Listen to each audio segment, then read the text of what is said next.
Hello, ನಾನು doctor Shivagami ಅಂತ. ನಾನು ಗೈನಕಾಲಜಿಸ್ಟು ಮತ್ತು ಇನ್ಫರ್ಟಿಲಿಟಿ ಸ್ಪೆಷಲಿಸ್ಟು. ನನ್ನ clinic Vivek fertility and women care ಅಂತ ಉತ್ತರಲ್ಲಿ ಬ್ಯಾಂಗ್ಳೂರಲ್ಲಿರೋದು.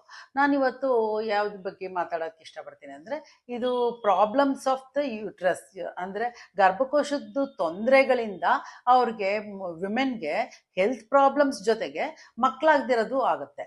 ಸೊ ಯಾವ್ದ್ಯಾವುದು ಅಂತ ಹೇಳ್ತೀನಿ. ಅಂದರೆ ಫೈಬ್ರಾಯ್ಡ್ ಯೂಟ್ರಸ್ ಅಂತ, ಅಂದರೆ ಗಡ್ಡೆಗಳು ಗರ್ಭಕೋಶದಲ್ಲಿ ಬರೋಂಥದ್ದು. ಅವುಗಳಿಂದ ಏನಾಗುತ್ತೆ, ಜಾಸ್ತಿ ಬ್ಲೀಡಿಂಗ್ ಆಗೋದು, ಆಮೇಲೆ ಅದು ಪೇಯ್ನ್ ಬರೋದು ಮತ್ತು ಅವ್ರಿಗೆ ಮಕ್ಕಳಾಗ್ದಿರಂಗೆ ಆಗುತ್ತೆ. ನೆಕ್ಸ್ಟ್ ಅಂದರೆ ಪಾಲಿಪ್ಸ್ ಅಂತ, ಅವುಗಳು ಬಿನೈನ್ ಗ್ರೋತ್, ಆದರೆ ಆ ಗಡ್ಡೆಗಳು ಗರ್ಭಕೋಶದ ಒಳಗಡೆಯಿಂದ ಬರುತ್ತೆ. ಅದರಿಂದ ಏನಾಗುತ್ತೆ, ಸರಿಗೆ ಪೀರಿಯಡ್ಸ್ ಆಗದೆ ಇರೋದು, ಬ್ಲೀಡಿಂಗ್ ಜಾಸ್ತಿ ಆಗೋದು, ಅಬಾರ್ಷನ್ಸ್ ಆಗೋದು ಮತ್ತು ಮಕ್ಕಳಾಗ್ದಿರಂಗೆ ಆಗುತ್ತೆ. ಮತ್ತು ನೆಕ್ಸ್ಟ್ ಈಸ್ ಅಡಿನೋಮೈಸಿಸ್ ಅಂತ, ಅಂದರೆ ಗರ್ಭಕೋಶದ್ದು ವಾಲ್ಸೇ ದಪ್ಪ ಆಗೋಗ್ಬಿಡುತ್ತೆ. ಅದರಿಂದನೂ ನಿಮಗೆ ಜಾಸ್ತಿ ಬ್ಲೀಡಿಂಗ್ ಆಗೋದು, ಪೇಯ್ನ್ ಆಗೋದು ಮತ್ತು ನಿಮಗೆ ಮಕ್ಕಳಾಗ್ದಿರಂಗೆ ಆಗೋ ಚಾನ್ಸಸ್ ಇರುತ್ತೆ. ಇನ್ನು ಮತ್ತೊಂದು ಅಂದರೆ ಸೆಪ್ಟೇಟ್ ಯೂಟ್ರಸ್ ಅಂತೀವಿ. ಅಂದರೆ ಗರ್ಭಕೋಶದ್ದು ವಾಲ್ಸ್ ಇರುತ್ತಲ್ಲ, ಅದು ಒಳಗಡೆನೆ ಗ್ರೋ ಆಗಿ ಗರ್ಭಕೋಶನ ಡಿವೈಡ್ ಮಾಡುತ್ತೆ ಅದನ್ನು.